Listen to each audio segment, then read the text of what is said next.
Տիկին Ղազարյան, պարոն Հովհաննիսյան, վստահ եմ տեղյակ եք, որ Ուժեղ Հայաստան կուսակցության առաջնորդ Սամվել Կարապետյանը ընդդիմադիր քաղաքական ուժերի համախմբմամբ է հանդես եկել եւ հայտարարում է, որ առաջիկայում նախատեսում են փողոցային պայքար գեներացնել։ Մեջբերում նրա օրերս խմբագիրների հետ տեղի ունեցած հարցուպատասխանից Փաշինյանն արդեն գործ ունի ոչ թե 3, այլ 700,000 գլխի հետ, հայտարարել է պարոն Կարապետյանը եւ նշել է, որ միասին բոլոր ընդդիմադիր ուժերով կհրավիրենք հանրահավաք, բայց հանրահավաքները պետք է վերջանան արդյունքով։ Եթե տեսնենք վաղը անում ենք ու վերջացնում ենք այս ադրբեջանա-թուրքական կինոն, ուրեմն կանենք, եթե տեսնենք մի ամիս է պահանջվում, կանենք մի ամիս։ Խնդրում եմ ձեր մեկնաբանությունը։ Դե ես շնորհավորում եմ Սամվել Կարապետյանին, որ ուրեմն երկար փորձերից հետո այդ մի նախադասությունը կարողացել է արտաբերել։ Ես որքան հասկացա, ինքը 3 առաջ օրն էր հարցազրույց տվել, մոտավորապես 30 ժամ հետո, դաժանակիր աշխատանքից հետո մոնտաժողները կարողացել են տեսքի բերել այդ հարցազրույցը։ Ես խայտառակություն եմ համարում առհասարակ այդ, եթե կարելի է դա հարցազրույց համարել, այդ բեմականացումը այդ խմբագիրների հետ։ Ես ամաչում եմ այդ խմբագիրների փոխարեն որպես նախկին լրագրող, որ կարող են նստել լսել այդ բարբաջանքները, հետո գնալ 30 ժամ մոնտաժել այդ բարբաջանքները, դրանցից սարքել մի տեքստ, որը նաև դուք երևի ընթերցելիս դժվար հասկացաք, թե ինչ եք փորձում ուրեմն վերարտադրել։ Ինչ վերաբերվում է ուրեմն փողոցային պայքարին, ավելի ճիշտ վերադառնալով հարցի այն կտորին, որ մարդը կոչում է գլուխներ, դե եթե մարդիկ գնացել են փող են բաժանել, այդ եղանակով են մեծամասամբ իրենց քվեները ստացել, մանդատագողությամբ են զբաղվել փող բաժանելով, փորձել են Հայաստանի Հանրապետությունը վաճառել իրենց տերերին, էլ ինչպես պետքա խոսա ինքը իր ընտրողների մասին։ Ու այդքանից հետո էլ մտածում եմ, որ ինչ որ մարդ պետքա դուրս գա, ուրեմն կանգնի իր կողքը, ինչի կողքը պետքա կանգնի մարդը, ես ուզում եմ հասկանամ։ Հայաստանի Հանրապետությունը պատերազմի մեջ ներքաշելու օրակարգի կողքը պետք է կանգնեն Հայաստանի Հանրապետության քաղաքացիները։ Կարծում եմ, որ նրանք որևէ ներուժ չունեն, բովանդակության մասին խոսել էլ չենք կարող։ Ինչ վերաբերում է, որ ասում են դե մենք ընդդիմադիրներով կհավաքվենք, իրանք ընդդիմադիրներով վաղուց են իրար հետ հավաքված, նրանք պատերազմի եռագլուխ կուսակցության ներկայացուցիչներն են իրենց պոչերով, թաթիկներով, ոտիկներով, ականջներով, էլ չգիտեմ ինչերով, եւ հետեւաբար պարզից էլ պարզ է, թե մենք ում հետ գործ ունենք, ջախջախվել է պատերազմի եռագլուխ ընդդիմությունը եւ ջախջախվելու է առաջիկա խորհրդարանում նաեւ, եթե մտքների ծայրով անցկացնեն վերցնեն մանդատներ եւ գան խորհրդարան, մենք նրանց քաղաքականապես ջախջախելու ենք այս խորհրդարանում։ Այսքանը կարող եմ ասել, եթե գործընկերս հավելելու բան ունի, խնդրեմ Տիկին Ղազարյան։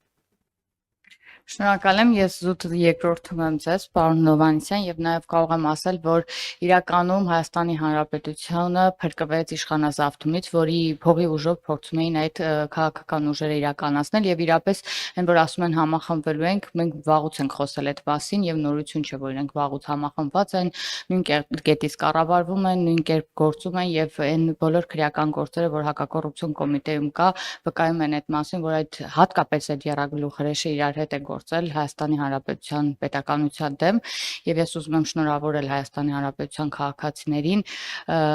նման արդյունք գրանցելու համար եւ իշխանությունը պահելու համար, որովհետեւ հաշվի առնելով այն ամբողջ գործընթացը, որ իրականացվեց այս ընտրությունների ընթացքում, կարելի է ասել Հայաստանի Հանրապետության քաղաքացին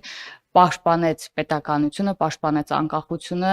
եւ ես կարծում եմ, որ հետագայում էլ այն որ տրամաբանություն փնտրել իրենց խոսքի մեջ, կարծում եմ անիմաստ է, մենք այսքան ժամանակ քանի դեռ այս նախընտրական քարոզարշավներ ոչ մի տրամաբանական միտք հատկապես տվյալ անձի մտքերի մեջ չենք գտել, այն որ ասում է կլինի, չի լինի մի այսօր կանենք, չի լինի մի ամսից կանենք, դա զուտ այնքան որ իրենց այդ դաշտում պահելու բան են ուզում գեներացնել, ընտրություններից անցել է 12 օր, որևէ խնդիր չի առաջացել, որևէ կերպ չեն կարողանում ստվեր նետել ընտրությունների վրա, այնպես որ հետագայում էլ չեմ կարծում որևէ բան կարողանան գեներացնել, այսքանը կարող եմ ասել այս պահին։ Ես բայց էլի բան ասեմ, էլի, քանի որ ոնց հասկանում եմ, եթե տեխնիկական հնարավորությունները ներում են պետք է այս դահլիճը նկարել, որովհետև այստեղ սիրելի հայրենակիցներ երկու լրագրողաներ կա, Civic AM-ի ներկայացուցիչ եւ հանրային ռադիոյի ներկայացուցիչ, եթե ճիշտ եմ։ Եվ չկա որևէ ընդդիմադիր լրատվամիջոց այստեղ, որ գա եւ մեզ հարցեր տա, Տիկին Ղազարյան, որ այս ոնց կեղծեցիք ընտրությունները, այս ինչ վարչական ռեսուրսեր որ կիրառվել էր եւ այդպես շարունակ, բայց դե օրինակ Սամվել Կարապետյանին էլ այդ նույն ընդդիմադիր լրագրողները գնում են եւ խելոք դեմքով նստում են, խոնար դեմքով նստում են եւ չեն հարցնում։ Գիտեք ինչ կա, ողջ քարոզարշավի ընթացքում ուրեմն ներողություն վայնասուն էիք դրել 300,000 ադրբեջանցիների վերադարձի մասին եւ այլնի, ահա հեսա Հայաստանի Հանրապետությունը կործանվում է, քաղաքացիական պայմանագիրը հենց ընտրվեց, հաջորդ օրը Հայաստանի Հանրապետություն չի լինելու եւ այլն, արևը այլևս չի դուրս գալու կամ դուրս է գալու եւ այլևս մայր չի մտնելու։ Ուր են այդ հարցերը։ Ուր են այդ հարցերն ընդհանրապես եւ ուր են 300,000 ադրբեջանցիները։ Ուր է Նարեկ Կարապետյանը, որ ինչ բան լրատվամիջոց կար իրանց ձեռքի տակ եղած, ամեն օր գուժում էին եւ մարդկանց ահաբեկում էին այդ լուրերով։ Չեն ուզում այդ խմբագիրները Սամվել Կարապետյանին հարց տան։ Ուր են ձեր ասած 300,000 ադրբեջանցիները, որ պետքա ԿՊ-ի ընտրվելու դեպքում գային Հայաստան։ Ուր են այդ մարդիկ։ Կամ բազմաթիվ այլ հարցեր, որոնք հնչել են։ Ինչ որ տնտեսական ծրագրերից էին խոսում, մեկը կար այնտեղ, ճգնամաժից էր խոսում ինչ որ երրագլուխներից մեկը, Վանդակի Սիրահարը։ Ուր են դրանք ընդհանրապես։ Եվ հիմա էլ այդ լրագրողները ստեղ էլ չկան։ Այդ 5 խմբագիրների ներկայացուցիչները թող գան էլ նստեն այս բրիֆինգներին եւ այդ հարցադրումները ստեղ տան, ոչ թե գնան փակ սենյակներում 30 ժամ մոնտաժված ինչ որ նյութեր հրապարակեն եւ հրամցնեն մեր հանրությանը։ Ում տեղն են դրել մեր ժողովրդին, ես չեմ հասկանում։ Մեր ժողովուրդը շատ լավ ամեն ինչ հասկանում է եւ իրանց պատասխանը տվել է եւ մենք էլ մեր ժողովրդի ստացած մանդատով, ինչպես Տիկին Ղազարյանը ասաց, մեր ժողովուրդը տեր է կանգնել խաղաղությանը եւ մենք էլ մեր ժողովրդի տված մանդատով ուրեմն շարժվելու ենք առաջ, սպասարկելու ենք Հայաստանի Հանրապետության օրակարգերը եւ ուրեմն օրենքի ողջ խստությամբ պատժելու ենք պատերազմի երրագլուխ կուսակցությանը իր պոչերով, թաթիկներով, ոտիկներով, ովքեր փորձում էին ուրեմն դիվերսիա իրականացնել Հայաստանի Հանրապետության դեմ ու հələ մի հատ էլ լեզուները պտտվում է, շարունակում են ինչ որ խոսույթներ գեներացնել, էլ ինչ որ պայքարների եւ այլնի մասին։ Եվ վարչապետն էլ շատ լավ ասաց, եթե խնդիր են տեսնում, թող դուրս գան փողոց, հələ տեսնենք այդ ովքերով են դուրս գալու փողոց եւ ովքեր են որ կանգնելու են Հայաստանի Հանրապետության ուրեմն դեմ դիվերսիա իրականացնելու օրակարգի կողքին։ Այլ հարցեր, հանրային ռադիո։ Այսպեսի մի բան կխնդրեմ մեկնաբանեք, այսպես ասած օդում կախված լուրեր կան, որ իշխող կուսակցությունում նույնպես դժգոհ են ընտրությունների արդյունքից այն առումով, որ սահմանադրական մեծամասնություն չեն կազմել եւ նշվում է, որ հնարավոր է սահմանադրական դատարանը անբավեր ճանաչի հենց դրանից ելնելով ընտրությունների արդյունքները, խնդրում եմ մեկնաբանեք սա։ Որ քաղաքացիական պայմանագիրը գոհ չի, դրանից ելնելով սահմանադրական դատարանը շեղել ճանաչի։ Սա հերթական աբսուրդի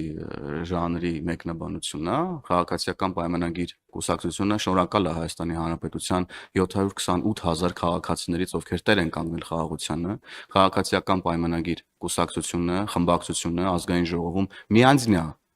ձևավորելու է կառավարություն եւ որևէ խոչընդոտ չի ստեղծվել մեզ համար Հայաստանի Հանրապետության շահերը սպասարկելու վերաբերյալ եւ այս իմաստով բոլոր մեկնաբանությունները տեղին չեն։ Մենք գոհ չենք մի բանից, որ հնարավոր է եղել ինչ-որ չափով կիրառել ընտրակաշառքներ բաժանելու մեխանիզմը, ինչի վերաբերյալ իմ գործընկեր Տիկին Ղազարյանը նաև համահեղինակել է նախագիծ, եւ այդ նախագծի միջոցով մի շարք այլ իրավական process-ների միջոցով մենք այս խնդիրները կլուծենք, խնդրեմ Տիկին Ղազարյան։ Շնորհակալ եմ, շատ նախ սկսեմ նրանից, որ սահմանադրական մարմինը, սահմանադրական դատարանը անկախ մարմին է եւ իր որոշումները ինքն է կայացնում եւ կապ չունի թե իշխող կուսակցությունը ինչպիսի դիրքորոշում կունենա ընտրությունների վերաբերյալ, բայց մի բան հստակ ամրագրենք, որ նախորդ 21 թվականի ընտրություններին մենք ունեցել ենք 680,000 ձայն, այս անգամ մեր ձայներն եղել են 726,000, 728,000, 26-28,000, այսինքն մեր ձայներն էլ էապես ավելացել են եւ մենք իրապես շնորհակալ ենք մեր քաղաքացիներին մեզ վստահության քվե տալու համար։ Պարզապես պետք է այստեղ երկու հանգամանք հաշվի առնենք։ Այո, բոլորս էլ գիտենք, որ ընտրակաշառքներ են բաժանվել եւ մենք այդ առումով անմիջապես նախաձեռնել ենք падգամավորներով նաեւ ընտրակաշառքի դեմ պատժամիջոցների ավելացում, նաև ինչպես գիտեք, էլի падգամավորական նախաձեռնությամբ մենք ունենք նոր նախագիծ, որի մասին ամենաշատը խոսվեց, որ պետք է ընտրելու իրավունք տրվի Հայաստանի Հանրապետության այն քաղաքացիներին, որոնց հիմնական շահը Հայաստանի Հանրապետությունում է, այսինքն ունեն ռեզիդենտության ցենզ վերջին 1 տարում Հայաստանի Հանրապետությունում բնակվելով։ Սա կարծում եմ միակ ճանապարհն է երկքաղաքացի ունեցող մեր հայրենակիցների համար, որ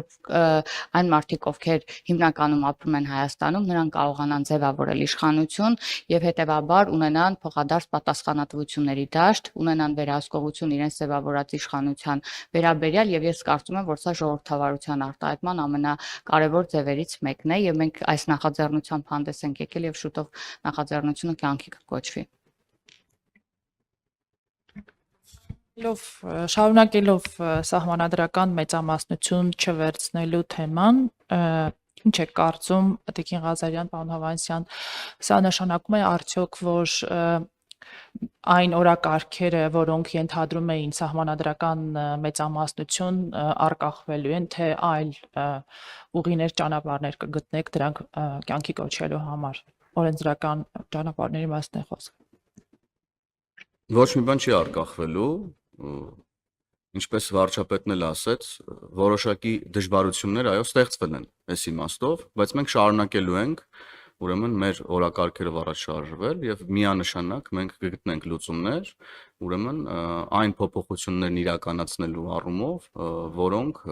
ենթադրում են նոր սահմանադրության ընդունում։ Մեր օրակարգում է եղել նոր սահմանադրությունը դեռևս 2019 թվականից եւ մենք չենք շեղվելու մեր օրակարգից եւ գտնելու ենք դրա համար իրավական լուծումներ։ Ես վստահեցնում եմ, որ կան դրա համար եւ իրավական եւ նաեւ քաղաքական լուծումներ, որոնք ավելի տեսանելի կլինեն, երբ որ նոր ազգային ժողովը կձևավորվի։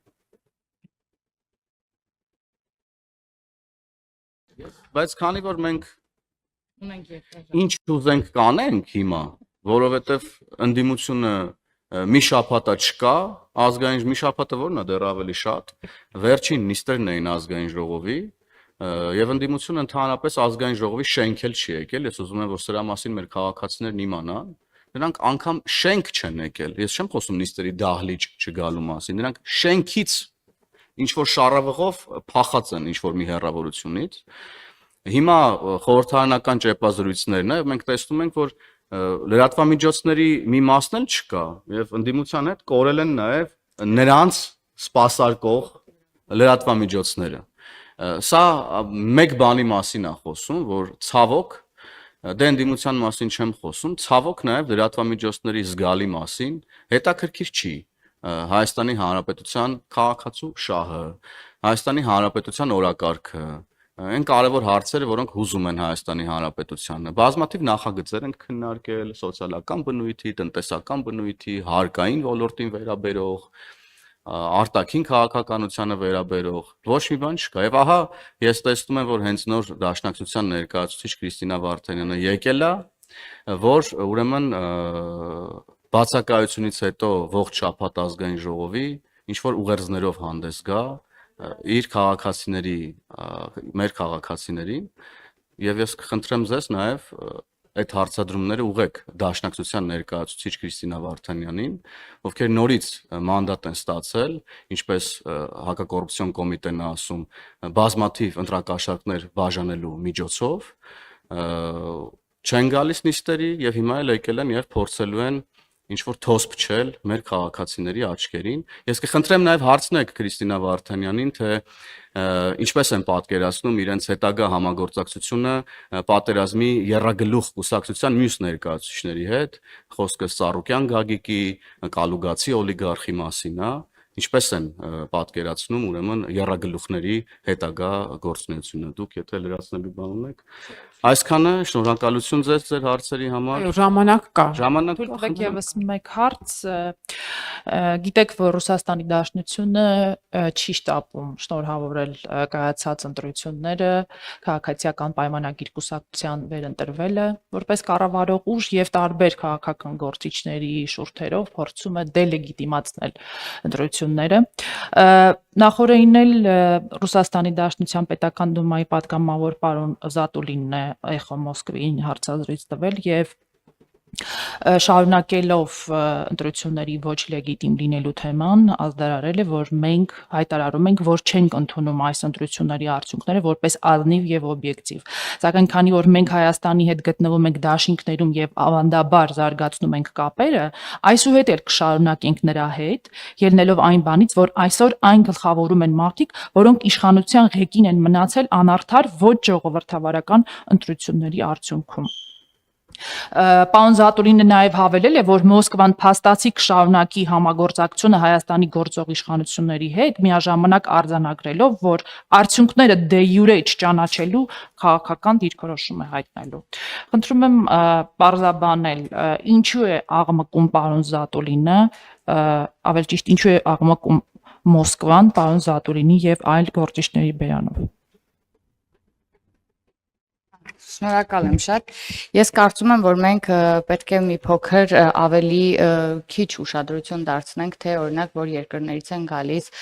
նման հայտարարությունները եւ մենք գիտենք, թե ինչքան մեծ խումբ երկրներից արդեն մենք ստացել ենք շնորհավորանքներ նույնիսկ առաջին իսկ օրերից սկսված եւ բոլորն ճանաչել են ընտրությունների լեգիտիմությունը եւ այսպես էլ շարունակվելու է։ Իհարկե ընդդիմադիր դաշտը ունի իր կարծիքները այս վերաբերյալ եւ ընտրակեղծարարության մասին խոսում է, դիմելու են սահմանադրական դատարան եւ այլն, բայց ես կարծում եմ այս process-ները ավարտելուց հետո այնուամենայնիվ բոլորը կհաշտվեն այն մտքի հետ, որ ընդհանուր առմամբ ընտրությունները անցել են ազատ, թափանցիկ եւ լեգիտիմ ճանապարհով, այլ է հարցը, թե միջև ընտրությունները ինչպիսի մեծ սխեմաներ են օգտագործվել ընտրությունները հնարավորինս դելեգիտիմացնելու, ինչպես նաեւ ընտրակաշառքների, մարդկանց բերելու, ուղղորդված ընտրություն կազմակերպելու ուղղությամբ, որը բացառապես արել է հենց ընդդիմադիր դաշտը եւ ոչ թե իշխանական կողմը, ինչքան էլ փորձեն դելեգիտիմացնել ընտրական ընտրության արդյունքները, այնուամենայնիվ ունենք բարձրագույն մարմին, որը կկատարի որոշում կկայացնի եւ անկախ ամեն ինչից, թե ինչ փաստեր կներկայացվեն, ես կարծում եմ մենք կսպասենք, թե ինչ հայցեր կներկայացվեն, ինչ որոշում կկայացվեն ըստ այդմ, եւ ես կարծում եմ, որ հարևան երկրներն էլ ուզեն թե չուզեն, հաշվի կնստեն այդ կարծիքների հետ եւ էլի պետք է նշենք, եթե հանգարց լիներ ինչ որ մի փոքր ընտրակեղծարարության հիմք իշխանության կողմից կամ ընտրությունների հետ կապված, վստահ եղեք հիմա հրապարակները լցված կլինեին մարդկանցով, ովքեր կպայքարեին իրենց քվեի համար, որովհետեւ մենք 18 թվականից մարդկանց օժտել ենք ազատ ընտրելու իրավունքով եւ այսօր ժողովուրդն է պատկանում իշխանությունը եւ ժողովուրդն է ընտրում իր իշխանությունը եւ ժողովուրդը ընտրել է իր իշխանությունը։